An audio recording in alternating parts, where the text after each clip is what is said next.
On April 25 this year, Mercedes introduced a new generation of the E-Class. We told the story of the creation of this model in the previous video. A link to it will now appear in the upper right corner. Who are interested can see it. And today we will try to tell you what has changed in the new E-Class model, because as before it remains one of the best-selling cars in the world. In the meantime, do not forget to subscribe to our channel, as we begin.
So, at the start of sales, one diesel engine with a mild hybrid capacity of 197 horsepower and 440 Nm of torque will be available, paired with an electric motor with a capacity of 23 horsepower and 205 Nm of torque.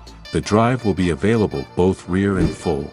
And one gasoline mild hybrid with an engine power of 204 horses and 320 Nm of torque. In tandem with it, the same electric motor for 23 horses will be installed. The drive in this version is only rear.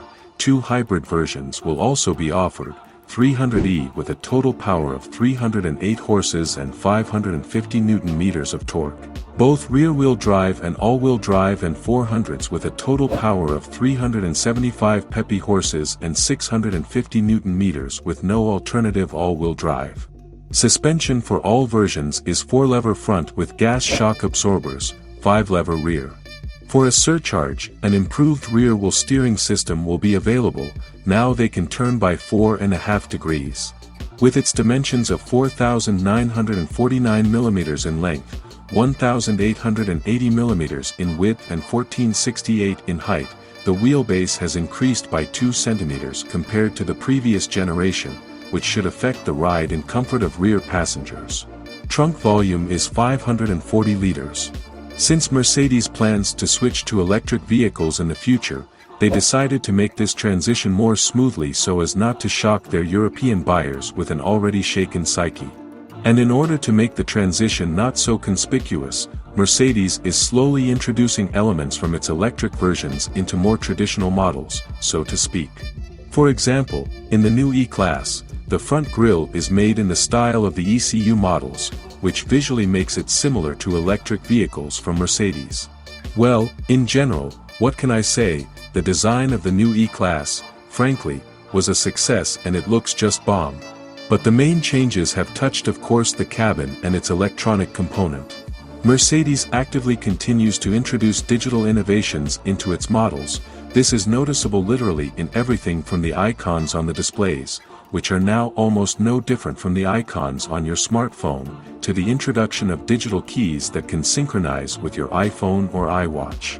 Also, an internal selfie camera is now built into the MBUX entertainment system, and third-party applications such as TikTok, Zoom, Angry Birds and others are installed. Atmospheric lighting inside the cabin is now able to pulsate to the beat of the music. With the help of the introduction of artificial intelligence, the new E-Class is now able to recognize its owner and remember the basic settings of the car for each specific person who managed to drive it in order to apply these settings every time. To be honest, the introduction of artificial intelligence into all the places you can think of scares me a little. Just imagine the time when your refrigerator does not open at 2 in the morning just because he himself decided that this is not very useful for you. So the uprising of the machines is just around the corner. Well, in conclusion, I would like to say that the new E-Class looks very attractive and the designers did their best. It has become even more convenient and comfortable. Write in the comments what you think about the new E-Class, and if you liked this video, then subscribe to our channel so as not to miss the next video. But that's all for today. See you soon. Bye.